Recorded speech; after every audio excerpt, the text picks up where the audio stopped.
In a quiet little village, two young men began their journey under a world-renowned master potter.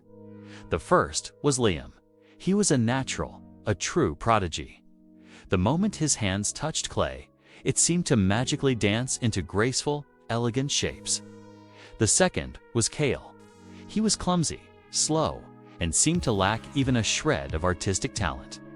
One day their master gave them a challenge to last 1 year. On the final day, he announced, "I will choose the greater potter based on the work you bring before me." Liam, brimming with confidence, decided to travel the world, seeking what he called inspiration. He believed that one single spark of genius would allow him to create a masterpiece that would leave everyone breathless. If anyone asked why he wasn't practicing, Liam would confidently reply, "I'm waiting for the perfect idea." To work without inspiration is just to create trash. Cale, on the other hand, knew he had no talent to rely on, so he didn't wait. He woke up every morning before the sun went straight to his workshop and began kneading clay. On the first day, his pots were lopsided and ugly. On the 10th day, they all cracked in the intense heat of the kiln. By the 100th day, Cale was still there, hunched over his potter's wheel, his fingers sore and his back aching.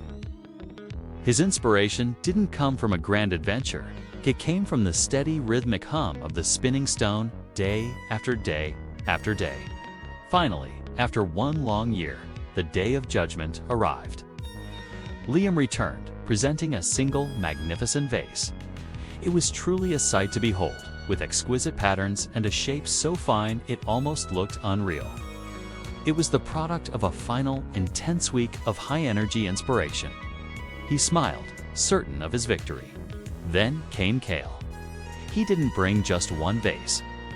Behind him stood hundreds, maybe even thousands of pots, all shapes and sizes, lined up in long, impressive rows. They were a testament to his year of relentless effort. The master walked over to Liam's beautiful vase. He tapped it gently. A sharp, ugly crack suddenly echoed through the room as a fracture split its surface. The master shook his head. "The exterior is beautiful," he said softly. "But because you only worked in a short burst of excitement, the clay's structure is weak and the firing was rushed. It is a fragile beauty, destined to break." He then walked over to Cale's vast collection. He picked a simple-looking pot at random. When he tapped it, a clear melodic sound rang out like a fine bronze bell. The pot was light, yet incredibly strong. He picked another and another. Each one was solid, perfectly formed, and resonated with that same beautiful sound. Turning to his students, the master declared Cale the winner. He looked at Liam, his expression not of anger, but of gentle instruction. "You waited for inspiration to start," he explained. But Cale used discipline to create his own inspiration. While you dreamed of the perfect pot, Cale practiced perfection through 1,000 mistakes. True genius isn't born from a fleeting moment of brilliance. It's forged in the fire of daily discipline. Liam hung his head, finally understanding. The real masterpiece wasn't a single perfect vase. It was the resilience in the soul of the potter who never walked away from the wheel, not even for a single day.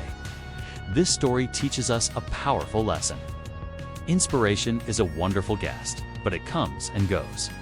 Discipline is the host. It stays home to build the house. Don't wait for the perfect moment to start something. Start now, and through practice, you will make your work perfect. Quantity is what ultimately leads to quality. When you master your habits, you master your destiny. That discipline isn't a cage. It's the key that unlocks your true potential. Thank you so much for watching. If this story resonated with you, please hit that like button and subscribe for more content that can help you build a better life. See you in the next one.